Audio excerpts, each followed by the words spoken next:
નમસ્કાર મંતવ્ય ન્યૂઝમાં આપનું સ્વાગત છે। હું છું કુંજ। મહત્વના સમાચારો પર કરીશું નજર। સૌપ્રથમ વાત કરીએ રાજ્યમાં વરસાદને લઈને અંબાલાલ પટેલે આગાહી કરી છે। નવરાત્રિમાં વરસાદ ખેલૈયાઓની મજા બગાડી શકે છે। નવરાત્રિની શરૂઆતમાં છૂટો છવાયો વરસાદ પડી શકે છે તેવી આગાહી કરી છે। 3 થી 5 ઓક્ટોબર દરિયામાં ભારે પવન ફૂંકાશે। મધ્ય દક્ષિણ અને સૌરાષ્ટ્રમાં છૂટાછવાયા વરસાદની આગાહી કરી છે। ખેલૈયાઓ માટે ચિંતાજનક સમાચાર કહી શકાય। અમદાવાદ ગાંધીનગરમાં છૂટોછવાયો વરસાદ રહી શકે છે। 8 થી 10 ઓક્ટોબર સુધી સૌરાષ્ટ્રમાં વરસાદની આગાહી છે। તો નવરાત્રિની શરૂઆતમાં છૂટાછવાયા વરસાદની આગાહી છે। 3 થી 5 ઓક્ટોબર દરમિયાન દરિયામાં ભારે પવન ફૂંકાશે। રાજ્યમાં વરસાદને લઈને અંબાલાલ પટેલે આગાહી કરી છે। ખેલૈયાઓની મજા બગાડી શકે છે। વરસાદ થી ચિંતા। 3 થી 5 ઓક્ટોબર દરિયામાં ભારે પવન ફૂંકાશે। મધ્ય દક્ષિણ સૌરાષ્ટ્રમાં છૂટાછવાયા વરસાદની આગાહી કરી છે। તો અમદાવાદ તેમજ ગાંધીનગરમાં વરસાદી ઝાપટું પડી શકે છે। ખેલૈયાઓ માટે ચિંતાજનક સમાચાર। વરસાદની આગાહી।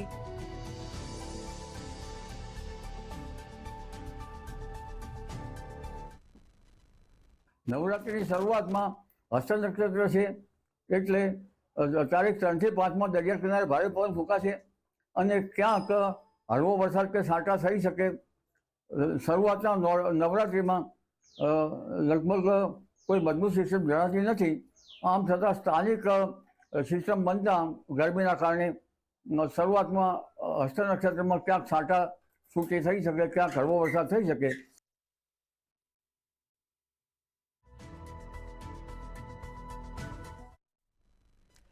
આગળ વાત કરીએ અમરેલીમાં વરસાદી માહોલ જોવા મળ્યો છે। બપોર બાદ વાતાવરણમાં પલટો જોવા મળ્યો। અમરેલીમાં હાલ વરસાદી માહોલ જામ્યો છે। ખાંભા ગીરમાં ગાજવીજ સાથે ધોધમાર વરસાદ। ખાંભાના ડેડાણ, મોટા સરાકડિયા, રાયડીમાં વરસાદી માહોલ। ડેડાણ ગામની શેરીઓમાં વરસાદી પાણી વહેતા થયા છે। અનેક રોડ રસ્તાઓ ઉપર વરસાદી પાણી ફરી વળ્યા। ડેડાણ ગામની શેરીઓના દ્રશ્યો। વરસાદી પાણી વહેતા થયા છે શેરીઓમાં। ખાંભા ગીરમાં ગાજવીજ સાથે ધોધમાર વરસાદ। ખાંભાના ડેડાણ, મોટા સરાકડિયા, રાયડીમાં વરસાદી માહોલ જોવા મળ્યો। ડેડાણ ગામની શેરીઓમાં વરસાદી પાણી વહેતા થયા છે તો અનેક રોડ રસ્તાઓ ઉપર વરસાદી પાણી ફરી વળ્યા છે। અમરેલીના અનેક ગ્રામ્ય પંથકોમાં વરસાદી માહોલ જામ્યો છે। મેઘમહેર જોવા મળી રહી છે। ખાંભા ગીર પંથકના દ્રશ્યો ગાજવીજ સાથે મેઘમહેર। ખાંભાના ડેડાણ, મોટા સરાકડિયા જ્યાં વરસાદી માહોલ જામ્યો છે। અનેક રોડ રસ્તાઓ ઉપર વરસાદી પાણી ફરી વળ્યા છે।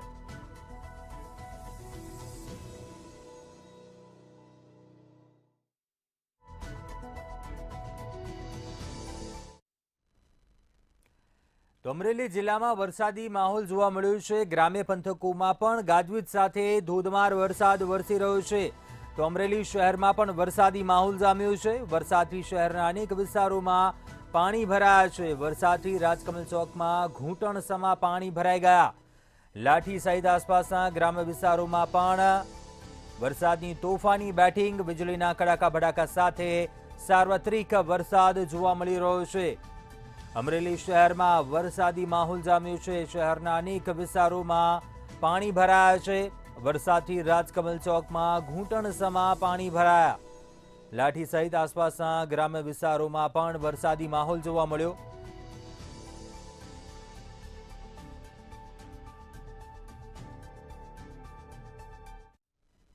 તો સાબરકાંઠાના વિજયનગરના આસપાસના પંથકોમાં પણ વરસાદી માહોલ જોવા મળ્યો છે। વરસાદની તોફાની બેટિંગ। વિજયનગરના ગ્રામ્ય વિસ્તારોમાં પણ વાતાવરણમાં પલટો। બંધણા, પોળો, અભાપુર વિસ્તારમાં પવન સાથે તોફાની બેટિંગ વરસાદની। વરસાદી માહોલ થતાં વાતાવરણ ઠંડકમય બની ગયું છે। વાતાવરણમાં ઠંડક પ્રસરી છે। બંધણા, પોળો, અભાપુર વિસ્તારમાં પવન સાથે ધોધમાર વરસાદ। સાબરકાંઠાથી મહત્વપૂર્ણ સમાચાર। ઉકળાટ બાદ વરસાદી માહોલ જામતા વાતાવરણ ઠંડકમય બની ગયું છે। વાતાવરણમાં ઠંડક પ્રસરી છે। બંધણા, પોળો, અભાપુર વિસ્તારમાં ભારે પવન સાથે વરસાદી માહોલ જામ્યો. વિજયનગરના ગ્રામ્ય વિસ્તારોમાં મેઘમહેર જોવા મળી.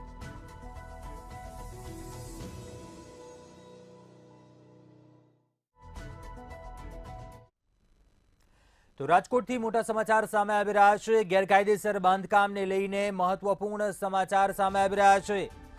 રાજકોટમાં ગેરકાયદેસર બાંધકામને લઈ મહત્વપૂર્ણ સમાચાર. પૂર્વ શહેર પ્રમુખ જેમને ગેરકાયદેસર બાંધકામ હતું તે તોડી પાડ્યું છે. હાલ ઓફિસ ખાલી કરવાની કામગીરી થઈ રહી છે. જે મહત્વપૂર્ણ વિગતો સામે આવી રહી છે ગેરકાયદેસર બાંધકામને લઈને મહત્વપૂર્ણ સમાચાર.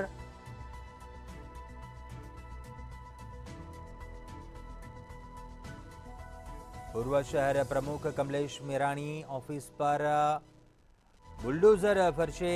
માર્જિન વગર સૂચિત જગ્યા પર બાંધકામ ખડકી દેવામાં આવ્યું હતું.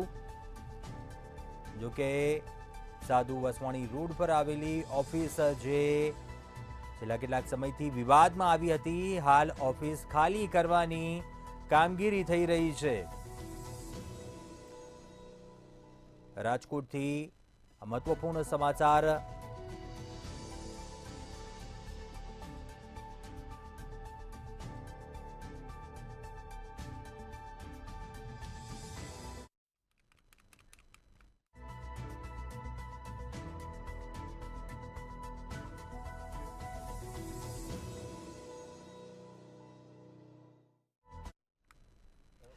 સોમનાથમાં ડિમોલેશન બાબતે હાઈકોર્ટમાં અરજી દાખલ કરવામાં આવી છે. જેમાં સિનિયર એડવોકેટ મિહિર જોશીએ કોર્ટ સમક્ષ જણાવ્યું કે ડિમોલેશન ચાલુ છે. ચીફ જજ સમક્ષ તાત્કાલિક સુનાવણીની માંગ કરાઈ હતી. જોકે ચીફે આજે રજૂઆત કરવા જણાવ્યું. જોકે અરજી ફાઇલ થઈ ચૂકી છે. સોમનાથના ઇતિહાસના સૌથી મોટા મેગા ડિમોલેશનની કાર્યવાહીમાં હાથ ધરાઈ હતી. વહેલી સવારે દબાણો દૂર કરવાની કામગીરી શરૂ થઈ ત્યારે 135થી વધુ લોકોની અટકાયત કરાઈ હતી. આ કામગીરી વેળાએ વહીવટી, રેવન્યુ, વીજ, પીડબ્લ્યુડી સહિતના સંબંધિત વિભાગોના અધિકારીઓ અને સ્ટાફને પણ તૈનાત કરવામાં આવ્યા હતા. કામગીરીમાં રૂકાવટ કરી જાહેરનામાનો ભંગ કરતા પોલીસે 88 લોકો વિરુદ્ધ ગુનો નોંધી જેલ હવાલે કર્યા છે.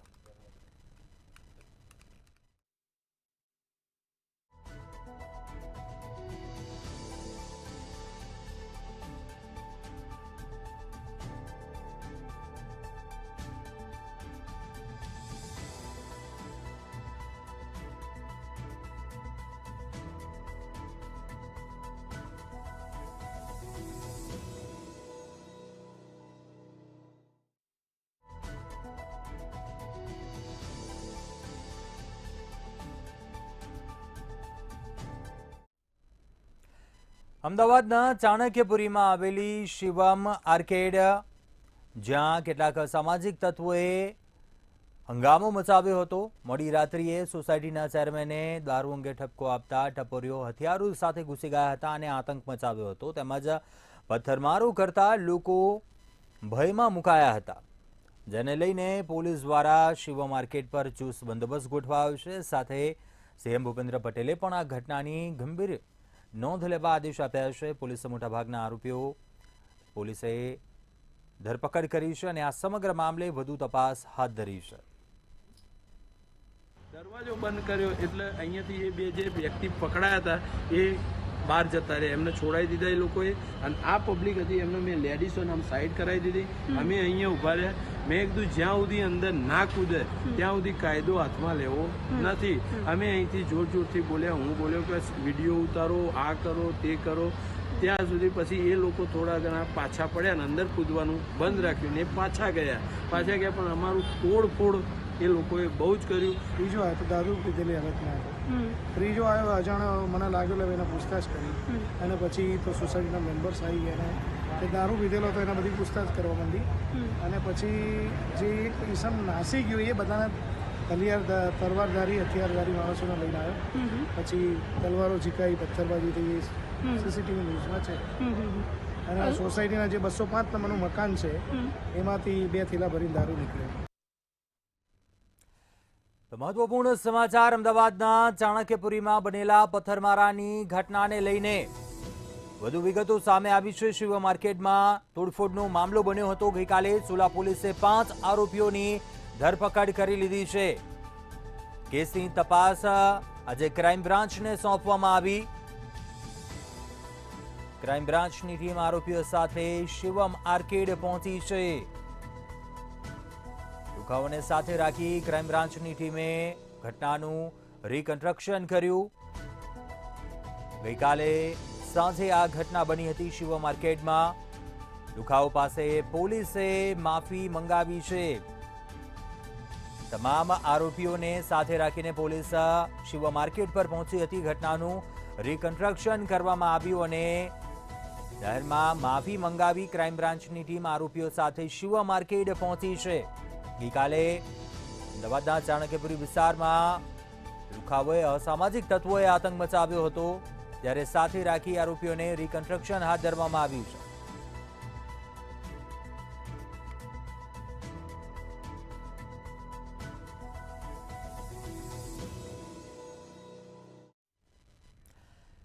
ગુજરાત પ્રદેશ કોંગ્રેસ સમિતિના મુખ્ય પ્રવક્તા મનીષ દોશીએ ભાજપ પર પ્રહાર કર્યા. અમદાવાદના ચાણક્યપુરીમાં બનેલા પથ્થરમારાની ઘટનાને લઈને ભાજપ પર પ્રહાર કર્યા. મનીષ દોશીએ કહ્યું કે રાજ્યમાં કથળતી જતી કાયદા વ્યવસ્થાની સ્થિતિને ધ્યાને રાખીને ભાજપ પર પ્રહાર કર્યા. અસામાજિક તત્વો ખુલ્લેઆમ ગુંડાગીરી કરતા હોવા છતાં પોલીસ કેમ મૌન છે? સરકારની નીતિને નિયત જે રીતે ઘટનાક્રમો બને છે, અસામાજિક તત્વો આતંક ફેલાવે છે, એના ઉપર એ વાત સ્પષ્ટ થાય છે ક્યાંક ને ક્યાંક ભાજપા સરકાર અનેક હથકંડા અપનાવે, એમાં અસામાજિક તત્વોનો સાથ લઈને ચૂંટણી જીતવા માટે, ચૂંટણીઓમાં ઉપયોગ કરવા માટેના અસામાજિક તત્વોને આભાર પ્રદર્શન કરવા માટે તો બે રોકટોક છૂટછાટ નથી આપી ને ગેરકાનૂની કામોની. સરકારમાં થોડી પણ શરમ હોય તો તાત્કાલિકપણે પગલાં ભરે. આગળ વાત કરીએ, અમદાવાદમાં અસામાજિક તત્વોનો વધુ એક વિડીયો સોશિયલ મીડિયા ઉપર વાયરલ થઈ રહ્યો છે. આ વિડીયો અમદાવાદના દિલ્હી દરવાજાનો છે કે જેમાં અસામાજિક તત્વો ઘાતક હથિયારો સાથે રોડ રસ્તાઓ ઉપર તાંડવ કરતા જોવા મળ્યા. ત્યારે એક જ રાત્રિએ બે સ્થળો ઉપર આવી ઘટના બનતા પોલીસ સુરક્ષાને લઈને અનેક સવાલ ઊભા થઈ રહ્યા છે.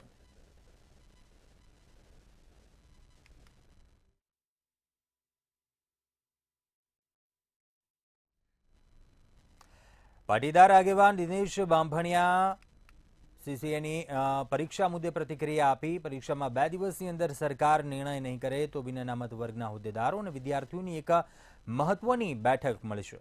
આ બેઠકમાં મુખ્યમંત્રીને રજૂઆત કરવા અંગે રણનીતિ તૈયાર કરવામાં આવશે અને છતાં સરકાર આખરે નિર્ણય નહીં કરે તો આંદોલનનો માર્ગ અપનાવવાની ચીમકી પાટીદાર સમાજના આગેવાન દિનેશ બાંભણિયાએ ઉચ્ચારી છે.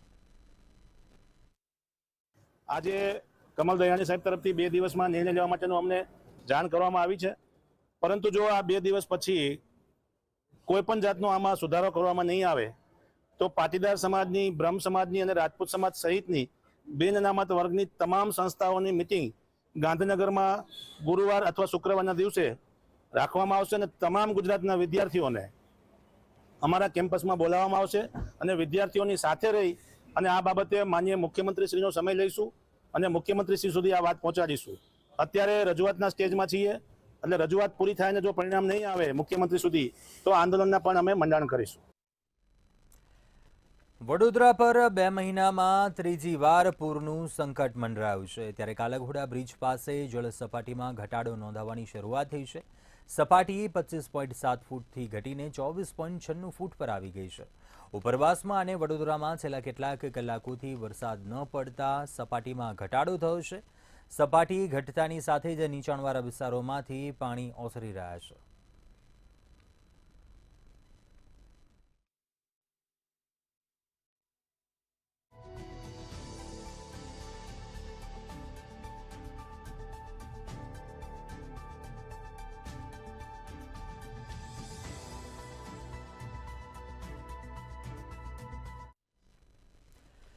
રાજકોટમાં ઢોર ડબ્બામાં છેલ્લા 3 મહિનામાં કુલ 756 પશુઓના મોત નીપજ્યા હતા. ત્યારે આ સમગ્ર મામલે વિપક્ષ દ્વારા સતત વિરોધ પ્રદર્શન કરવામાં આવી રહ્યું છે.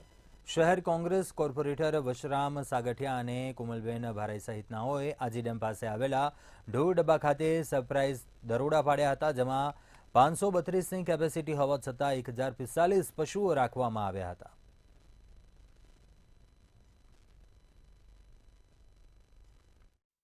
રાજકોટ મહાનગરપાલિકા સંચાલિત ઢોર ડબ્બામાં આજે 10 ગાયોના મૃત્યુ થયા છે એક જ દિવસમાં. રાજકોટ મહાનગરપાલિકાના અધિકારીઓને કે શાસકોને ખબર નથી આજે કેટલી ગાયો મરી. એ લોકો કે 6 વાતો કરે છે. હકીકતમાં અહીંયા સ્થળ ઉપર તપાસ કરતા 10 ગાયોના મૃત્યુ થયા છે.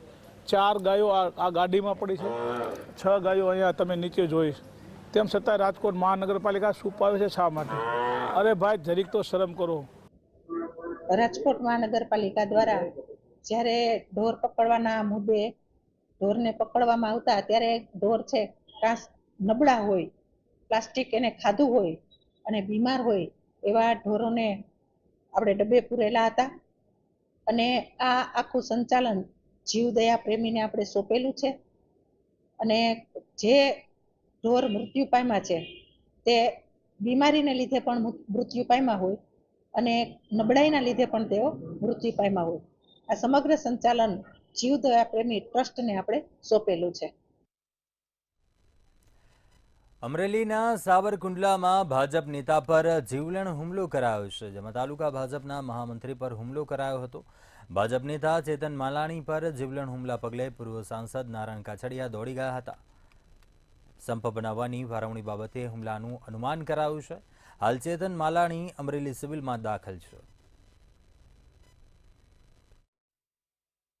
અમારા સાવરકુંડલા તાલુકા ભાજપના મહામંત્રી ચેતરભાઈ માલાણી ગામ ખડસલી એમની ઉપર જીવલેણ હુમલો થયો છે.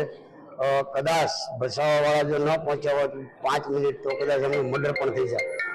ત્યારે અત્યારે હજી કહેવું મુશ્કેલ છે, કારણ કે જ્યાં સુધી ચેતનભાઈ પોતે ભાનમાં ન આવે ત્યાં સુધી ખબર ના પડે કે ભાઈ કેવી રીતે કોણે હુમલો કર્યો, કેમ કર્યું, કારણ કે એ પોતે હજી બોલી શકતા નથી. મેં 2-3 વાર એને બોલાવવાની ટ્રાય કરી પણ હજી કંઈ જવાબ આપતા નથી. તાપી જિલ્લાના ઉચ્છલ તાલુકામાં ભાજપના ચૂંટાયેલા સભ્યનો દાદાગીરી કરતો વિડીયો વાયરલ થઈ રહ્યો છે. આ વિડીયોમાં ભાજપના ચૂંટાયેલા સભ્ય મનરેગાના કાગળો ઉપર ધાકધમકી આપી સહી કરાવતો હોવાનું જોવા મળી રહ્યું છે. આ વિડીયો વાયરલ થતાં જિલ્લામાં અનેક તર્ક વિતર્કો સાથે રાજકીય વાતાવરણ ગરમાયું છે. તલાટી પર સહી સિક્કા કરવાનું દબાણ આપતા હોવાના ગંભીર આક્ષેપો સાથે તલાટીએ પોલીસ ફરિયાદ કરી છે.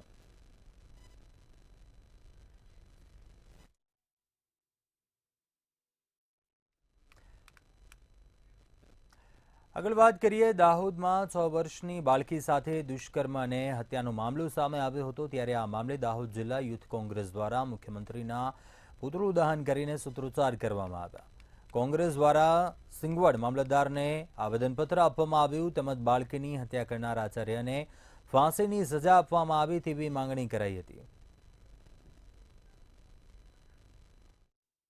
6 વર્ષની માસૂમ બાળકી પર બળાત્કાર કરી અને હત્યા નિપજાવી આવા નરાધમ આચાર્ય જે ગોવિંદ નટને હજુ સુધી આ સરકારે ફાંસી નથી આપી, એના વિરોધમાં અમે દાહોદ જિલ્લા કોંગ્રેસ સમિતિ અને દાહોદ જિલ્લા યુથ કોંગ્રેસ સમિતિ વતી મામલેદાર સાહેબને આવેદનપત્ર આપ્યું. આ બાળકી જ્યારે 19 તારીખનો બનાવ છે, પણ આ ભાજપની સરકારે આજ દિન સુધી આ બાળકીના પરિવારને કોઈ પણ જાતની સહાય આપી નથી. મહેસાણામાં સ્કૂલમાં અભ્યાસ કરતી સગીરા સાથે દુષ્કર્મ થયા હોવાનો કિસ્સો સામે આવ્યો હતો. વિજય રાવળ નામના બુટલેગરે 3 મહિના અગાઉ ટ્યુશન જતી સગીરાનો પીછો કરી ગાડીમાં બેસાડી માર મારી ડરાવી ધમકાવી ખેરવા નજીક ગેસ્ટ હાઉસમાં દુષ્કર્મ આચર્યું હતું. પીડિતા પાસેથી જાણકારી મેળવ્યા બાદ ખબર પડી છે કે અન્ય લોકો પણ દુષ્કર્મમાં સંડોવાયેલા છે. પરિવારજનોની સાથે કોંગ્રેસના રાજકીય આગેવાનોએ મહેસાણા જિલ્લા પોલીસ વડાને રજૂઆત કરી દુષ્કર્મ કેસમાં સંડોવાયેલા તમામની સામે કડક કાર્યવાહી થાય તેવી માંગણી કરાઈ છે. રાવળ સમાજનો બુટલેગર છે અને એને મહેસાણા તાલુકા પોલીસ એને સાવરી રહી છે. છેલ્લા ઘણા દિવસથી આ બનાવ બનેલો છે અને આ બેબીને નાની દીકરીને દારૂ પીવરાઈને 3 જગ્યાએ લઈ જઈને મારી છે. એને જો દારૂ ગાળવાની ભઠ્ઠી રહી તેઓ પણ લઈ જઈને એને મારવામાં આવી છે. અને ખેરવાની આજુબાજુના કોઈ ગેસ્ટ હાઉસમાં બિનકાયદેસર રીતે ગોધી રાખીને એના ઉપર બળાત્કાર ગુજારવામાં આવ્યો છે. હવે તહેવારોના સમયે ઘરે જવા માટે વધારે તકલીફ નહીં પડે. ભક્તો માટે સારા સમાચાર. ભારતીય રેલવે દ્વારા દુર્ગા પૂજા, દિવાળી અને છઠ પૂજાના પર્વ પર 519 સ્પેશિયલ ટ્રેન ચલાવવામાં આવશે. તેમાંથી પશ્ચિમ રેલવે દ્વારા 86 સ્પેશિયલ ટ્રેન ચલાવવામાં આવશે, જે 1 ઓક્ટોબરથી 30 નવેમ્બર સુધી આ વર્ષે રેલવે ટ્રેન દોડાવવામાં આવશે. વાપી, વલસાડ, વડોદરા, અમદાવાદ, સાબરમતી, હાપા, ઓખા, રાજકોટ, ભાવનગર બધા જ સ્ટેશનથી સ્પેશિયલ ટ્રેન દોડશે. દર વર્ષે તહેવારોના અવસર પર યાત્રીઓની સુવિધા માટે રેલવે દ્વારા સ્પેશિયલ ટ્રેન શરૂ કરવામાં આવતી હોય છે અને ગત વર્ષ કરતાં આ વર્ષે પશ્ચિમ રેલવે દ્વારા 21 નવી ટ્રેન શરૂ કરવામાં આવી રહી છે. आगामी जो दुर्गा पूजा, दीपावली और छठ पूजा के अवसर पर रेलवे द्वारा विशेष प्रबंध यात्रियों की सुविधा के लिए किए गए हैं. इस दौरान हम लोग स्पेशल ट्रेनों का प्रोविज़न किया गया है. इंडियन रेलवे द्वारा 6000 फेरे जो है वो 519 ट्रेनों के जो है वो लगाए जा रहे हैं. वेस्टर्न रेलवे की अगर बात करें तो वेस्टर्न रेलवे के ऊपर 86 स्पेशल ट्रेनें हैं जो 1380 जो फेरे हैं वो लगाएगी. ये गुजरात के सभी प्रमुख स्टेशनों से स्पेशल ट्रेनों का संचालन किया जाएगा. અરવલ્લીના ભિલોડામાં વિદ્યાર્થીઓ દ્વારા રેલી યોજીને હોબાળો કરવામાં આવ્યો હતો. વિદ્યાર્થીઓએ રેલી યોજી ભિલોડા પોલીસ સ્ટેશનમાં હોબાળો મચાવ્યો, જેમાં મૌટાંડાના ધોરણ 12ના વિદ્યાર્થીએ શિક્ષકની હેરાનગતિથી આપઘાત કર્યો હતો. ત્યારે વિદ્યાર્થીઓ દ્વારા કેડી ભુદ્રા નામના શિક્ષક સામે વિદ્યાર્થીઓની તપાસની માંગણી કરી રહ્યા છે.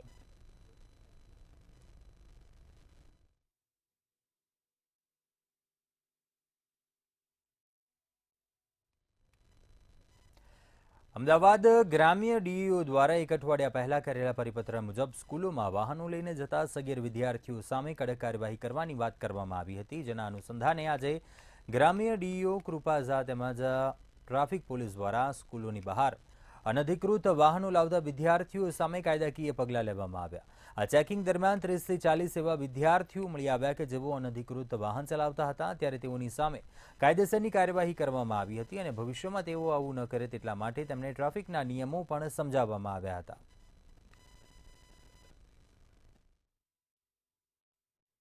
આજે આરટીઓ વિભાગ અને ટ્રાફિક પોલીસ વિભાગની મદદથી અમે ડ્રાઈવ કરેલી હતી, જેમાં બંને વિભાગોનો અમને સંપૂર્ણ સહકાર મળ્યો અને અમે નારાયણ ગુરુ શાળા તથા બીજી અન્ય 2-3 શાળામાં પણ આ પ્રકારે આજે ડ્રાઈવ કરી અને જે વિદ્યાર્થીઓ અનધિકૃત વાહન લઈને આવેલા હતા તેમને ટ્રાફિક વિભાગ દ્વારા અને આરટીઓ વિભાગ દ્વારા નિયમો પ્રમાણે ચલણ આપવામાં આવે અને સાથે કચેરી તરફથી તેઓને ગુલછડી અને ટ્રાફિકના નિયમો આપવામાં આવ્યા કે જેથી કરી તેઓ ફરીવાર આવી ભૂલનું પુનરાવર્તન ન કરે.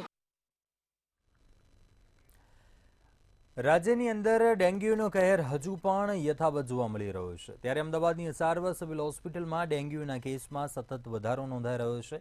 એક જ મહિનામાં ડેન્ગ્યુના વધુ 140 કેસ નોંધાયા. ઓગસ્ટમાં ડેન્ગ્યુના 250 કેસ નોંધાયા હતા અને ચાલુ મહિને આ આંકડો 400ને પાર થયો છે.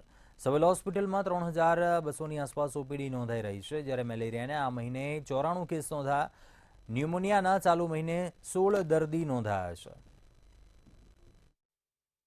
પરંતુ ડેન્ગ્યુના કેસીસ જે છે એ આ મહિને અમારે નોંધપાત્ર વધારો દેખાઈ રહ્યો છે.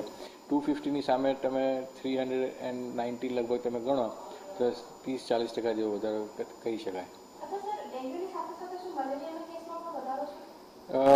મેલેરિયા જે છે એના ગયા મહિના કરતાં આ મહિને મેલેરિયામાં દબાણ ઓછું છે. ગયા વખતે અમારી પાસે 121 દર્દીઓ હતા રજિસ્ટર્ડ અને સર્ટિફાઈડ. આ વખતે અમારી પાસે 94 પેશન્ટ જ છે. એટલે એમાં થોડું પ્રેશર ઓછું હોય એવું દેખાય છે મલેરિયામાં. મહેસાણાને હચમચાવી મૂકનાર ડબ્બા ટ્રેડિંગ મામલે ગૃહ વિભાગના નિર્દેશ બાદ ગાંધીનગર રેન્જ આઈજી દ્વારા એસઆઈટીની રચના કરવામાં આવી છે. મહેસાણામાં વડનગર, ખેરાલુ, સતલાસણામાં ડબ્બા ટ્રેડિંગનું એપી સેન્ટર છે અને છેલ્લા 2 વર્ષમાં ઉત્તર પ્રદેશ, હરિયાણા, રાજસ્થાન અને દિલ્હી જેવા રાજ્યના શેરબજારના રોકાણકારોને ટાર્ગેટ કરી કરોડોની ઠગાઈ થયા હોવાના આ કૌભાંડમાં હવે ચોંકાવનારા ખુલાસા થયા છે.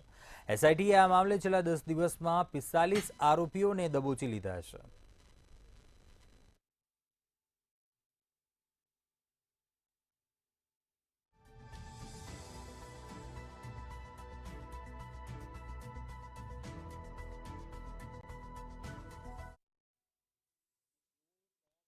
ફ્રોડ ડોક્યુમેન્ટનો યુઝ કર્યો છે, ફ્રોડ સિમનો યુઝ કર્યો છે અને ફ્રોડ બેંક એકાઉન્ટની અંદર આ ટ્રાન્ઝેક્શન્સ થયા છે તેની વિગતો પણ તેમની પાસેથી અત્યારે મેળવવામાં આવી રહેલી છે.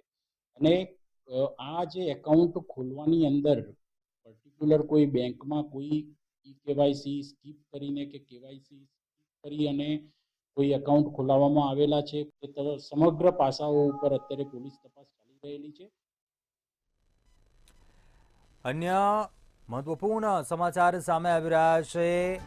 વલસાડથી નેપાળ ગયેલા 9 યુવાનોનું રેસ્ક્યુ કરાયું. પશુપતિનાથના દર્શને ગયેલા યુવકો ફસાઈ ગયા હતા. તમામ યુવકોનું રેસ્ક્યુ કરાયું છે. સાંસદ ધવલ પટેલે કેન્દ્રીય ગૃહમંત્રી અમિત શાહને આ મામલે ઘટનાની જાણ કરી હતી. કેન્દ્રીય ગૃહમંત્રીના પ્રયાસથી ફસાયેલા 9 લોકોનું રેસ્ક્યુ કરવામાં આવ્યું છે. નેપાળ સરકારની મદદથી યુવાનોનું રેસ્ક્યુ કરવામાં આવ્યું. રેસ્ક્યુ બાદ યુવાનોને ભારતીય દૂતાવાસમાં લાવવામાં આવ્યા. પશુપતિનાથના દર્શને ગયેલા વલસાડના યુવકો જે ફસાયા હતા. નેપાળમાં પૂરની સ્થિતિ છે, જ્યાં ગુજરાતી વલસાડના યુવાનો હતા તે ફસાયા હતા. વલસાડના સાંસદ ધવલ પટેલને મામલે તેમના પરિવારજનોએ જાણ કરી હતી, ત્યારે સાંસદ ધવલ પટેલ બારે આવ્યા. સાંસદ ધવલ પટેલે કેન્દ્રીય ગૃહમંત્રીને આ મામલે રજૂઆત કરી હતી, જે બાદ આ તમામ યુવાનોને બચાવી લેવામાં આવ્યા છે, તેમનું રેસ્ક્યુ કરાયું છે. નમસ્કાર. આપણા પાર્ટીના 9 લોકો નેપાળના પશુપતિનાથના મંદિરના દર્શને ગયા હતા. એ 9 લોકો અહીંયાથી કાર લઈને નેપાળ ગયા હતા અને ત્યાં નેપાળમાં જે પૂરની પરિસ્થિતિ છે એમાં એ લોકો ફસાઈ ગયા હતા. અને એ કારમાં જ આ 9 લોકો રહેતા હતા અને એમને અનેક મુશ્કેલીઓ વેઠવાનો સમય આવ્યો હતો. એની સાથે બીજા 6 થી 7 જેટલા બીજા રાજ્યના ભારતીયો અને નેપાળના લોકો પણ ત્યાં ફસાયા હતા. અને કાલે એમણે મને જાણ કરી કે આવી પરિસ્થિતિમાં એ લોકો છે. મેં તરત એમને બાંહેધરી આપી કે અમારી કેન્દ્ર સરકાર અને રાજ્ય સરકાર એમની સાથે ઉભા રહેશે અને જે સહાયતા એમને કરવાની છે એ અમે કરવા ઉપલબ્ધ છે. અને તરત જ આ વસ્તુની જાણ થતાં એમના ફોન નંબર અને લોકેશન લઈને મેં આપણા દેશના હોમ મિનિસ્ટ્રીમાં ત્યાં મોકલાવી. અમિતભાઈ શાહ. અત્યારે હાલ બુલેટિનમાં બસ આટલું. બધું સમાચારો માટે આપ જોતા રહો મંતવ્ય ન્યૂઝ. નમસ્કાર.